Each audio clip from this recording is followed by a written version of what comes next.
Hey, it's Samantha Hartley with a Profitable, Joyful Consulting podcast. We are talking about management consulting. And today I wanted to answer a question that I get a lot, which is, should I take this gig or should I take this client? What do we do when it's not exactly a perfect fit? They're not terrible, they're not absolutely awful, and therefore immediately disqualified, but they're not perfect. So I'm going to talk with you today about how to discern whether you should take something or not, the questions that you can ask yourself, and I'm going to share a couple of situations so that you can see how things sometimes turn out. So first, I will begin with a situation in which I saw a dreadful client. I took on said dreadful client and I was sorry. So I have at least 3 formative clients like that at the beginning of my career, which is what put me on the trail as an evangelist about only working with perfect clients. So do not work with dreadful clients. If somebody comes, shows up, there was a few things that I knew immediately was going to be a problem for me and then did turn into a problem. So if that's the situation with you, you see people show up and you're like, no, not coachable, late, doesn't have any money, first payment bounces, doesn't clear, they don't make it. Like those are easy no's, right? So what I want to talk about is that maybe land in between red flags and green flags, the yellow flags, which are maybe land. When I think about taking clients like that, I always want to ask myself, is this a client that will expand me and allow me or perhaps force me to learn new skills and ways of being, or is life too short for this? So that is one of my parameters for many things in life. Anytime there's something that I feel like, this isn't great, it's not awful, but it's not great. So is it going to expand me and help me grow as a person? And in this case, as a business owner. So I definitely want you to ask yourself that question. Even if it's not a happy ending after you've ended up taking them, will you have grown? And is this going to be a thing that you could look back with satisfaction on? Just opposite to the client I took on that I was sorry about, I had a client who took 5 discovery sessions before they decided to move forward. And then in the beginning, there was a lot of rockiness around communication. Like we had very different communication styles, and yet that turned into an extremely fruitful long-term relationship. So it was expansive. And that's why I don't want you to necessarily always say no to something that presents looking like, worry, warning. I want you to consider, is there something in this? And a lot of stuff will look maybe mediocre at the start. So a few things first. One is the criteria of why we take things. So my friend Paul kind of summarized them as impact, money, and joy. And that's his evaluation criteria for every either speaking gig he might take or consulting gig he might take. And I love those because they really align with mine. Is this something where I can give my gifts to it, make a contribution, make an impact? Is this something where the money is good?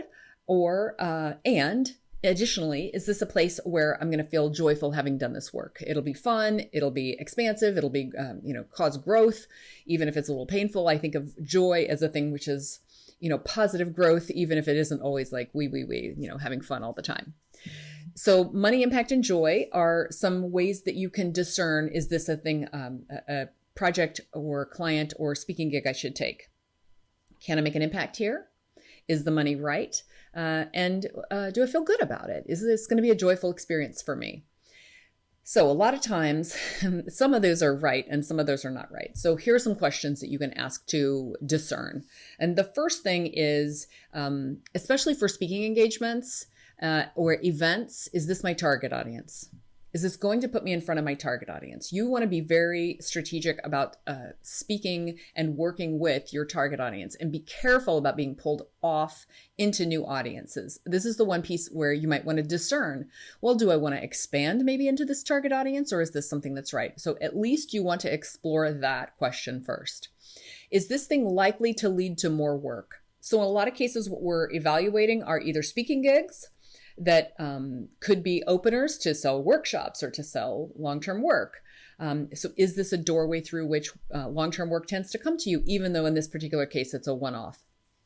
That's an important question to ask. Is it likely to lead to work, and is it going to lead to work that is, on brand and fitting for me? Is this going to require a lot of time, especially in situations where they're not giving you a full rate? And that's the reason why it's not a perfect situation, is they're like, how about you do it for half of what you usually do? There needs to be no inconvenience whatsoever. So it shouldn't take a lot of time for you. It shouldn't cut into anything else you're doing. Could I use this money? I want you to think about this question a lot, because I know in the speaker's world, they really discourage you from being flexible on your rates. And in consulting, I often am going to be sounding like I don't want you to ever work with anyone who is less than perfect client, or in any situation that is less than perfect. And that brings us a lot of times to the money. Like, a lot of stuff is good, but the money isn't. And I want to give you permission without shame to not shame yourself for saying, sometimes I need to take things for the money. Sometimes they're not perfect. They're not my rate. They're not what I want to earn, but I need the money. When you make decisions from scarcity, you get into bad situations. And sometimes taking jobs like this, if you're using all of this discernment that I've just taken you through, you could make a good decision and say, I'm going to take that $2,500 instead of $5,000.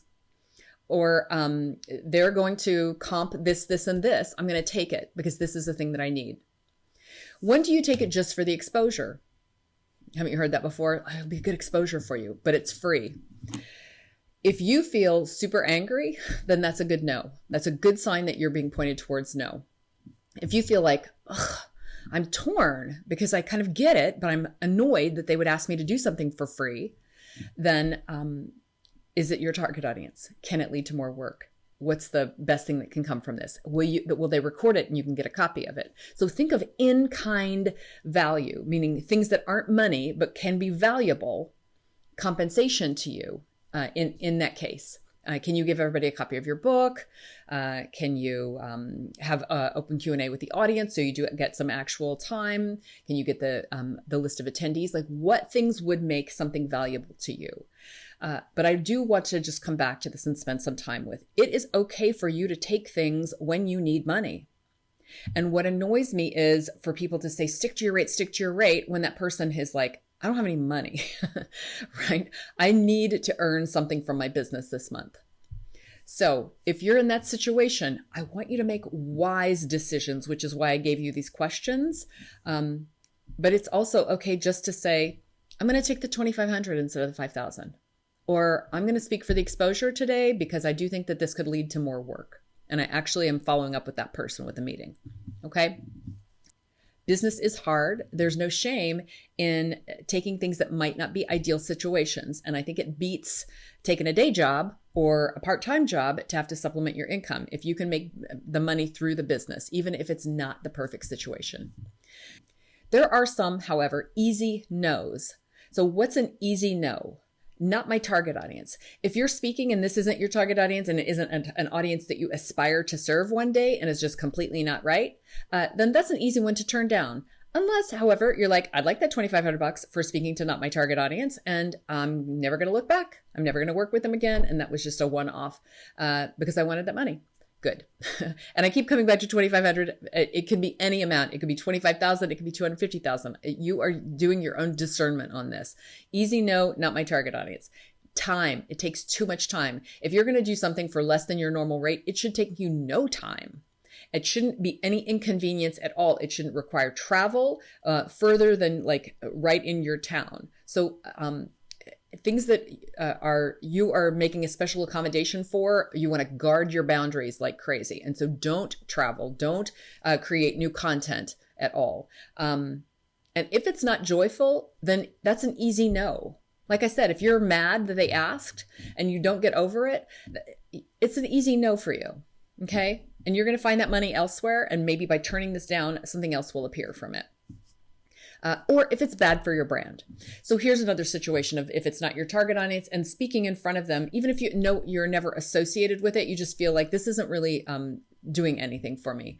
Or if you speak for an audience that you don't want to be associated with, they're asking you to do something that is out of alignment with what you normally do. Those are easy no's, right? What I'm talking about are things when you're like, it's almost right. It's almost good. So watch your energy. As I said, if you're angry about it, or if it's really not right for you, and that brings up negative energy, and you're going to have that negative energy the whole time that you're working with that person or that client or speaking for that group, then just turn it down. You want to be able to get to a state where you're like, I feel neutral about it. It would be great if I had a different rate, but I'm doing it, so that's fine. So that neutral is going to be really important. If you're in a negative space with it, it's okay. Just say no. If you say no, know that this isn't about your value. Okay. It's about you making an exception in a certain situation, or you saying, I'm willing to make this exception here so that I can prove my value to the client so that they see it more clearly. This is about value communication and not your inherent worth or value. What that means is you are valuable, you are worthy. And what you're going to work on is making that clear to a potential client. It is made clear to a potential client when they have an experience of you. So that speaking engagement or that short-term work opportunity can demonstrate to them, oh, wow, well, this was actually really valuable. Do you fall into the trap or risk that they're going to want you to stay at that rate? Yes, that's going to be a new decision every single time. What I want you to learn is, for your business, are you able to take those opportunities and turn them into positive experiences? Or is it the case that when you do those, they don't turn into that? It's why I shared two examples. I have an example of when I've done those before and they turned, they were bad experiences. These were clients I never should have worked with. And I've had those where it turned into a very good working experience because I was forced, again, I hate using force, but it was, I was led slightly against my will into a situation in which I learned how to do something I wasn't able to do before, and it turned out okay. These are all learning opportunities, but you need to choose which ones you want to learn from. If you have a client who is, you're considering working with, who isn't quite perfect and isn't terrible, and you're in that middle area and you're thinking, is this somebody I want to work with? I want you to consider these questions in addition to the ones I shared with you earlier. Will this client set me up for success? Will my working with them set them up for success? So basically, you can't afford, if in any of these situations, it must work out. It must work out well. So that's the goal of it. And if you can see as well as you can possibly predict before you go into it, how it will turn out, that's the thing that you want to do. You want to say, do I think that I can turn this into a success, even if this client is like not from my industry or doesn't have the kind of track record that my clients usually have, or in whatever they're presenting that isn't quite perfect for you, that isn't quite a perfect fit. As I said, do the things that make them not perfect provide you growth opportunities? So is it like, well, they're not as far along in their business, so that would require me to create more supportive materials to help them get results? Well, that's a thing that could expand you. That could be better for you and your business and your future clients as well. So that could be a good reason to take that client. I had a client who just fired her client. After just 5 minutes practically of working together. She just immediately saw like this isn't going to work out. And I asked her what she learned from it. And she said, I learned that I noticed and I noted it down. So don't overlook those imperfect things. She noticed what was wrong. She noted that down, and then she knew in this situation next time, I won't take a client like that. So she learned from that experience. A lot of learning, especially in business, is trial and error. And I think that people don't recognize this enough and use it in their business. People think I'm going to try the thing and it's going to work every time. No, it's like usually not going to work, actually. Like tons and tons of marketing techniques that I try out don't work. And then I just stop doing those and I do the ones that do work. So a lot of business is trial and error. Sometimes you'll have an entire coaching experience, which is like everything we tried didn't work. I'm like, well, that was valuable to learn that it was not going to work for you. So things are going to be trial and error. I want you to try some imperfect, suboptimal situations and see what happens for you when you do that, right? So the first thing would be, am I always sorry? So if every time you've tried one of these suboptimal situations and it turns out terribly and you're always sorry, good. Then you learn like what a rule for you could be, which is like, no, that's not probably going to be a fit for me. Second thing, what do I learn? What kinds of things do I learn? Do I learn, oh, I need to communicate more clearly. I need to provide more support materials. I need to have more project management. I need to have better boundaries. What kind of things do you learn? And are those the kind of things that you want to learn? Sometimes it's like spiritual lessons, like I do need to stand up for my value, or once I was there, it was a wonderful experience. I am fearful when I'm in certain situations. So just watch out for like the kind of things you learn. That's trial and error. That's interesting. It's experimentation. Can you get results from non-ideal clients or with them, for them? Can you get results from suboptimal clients?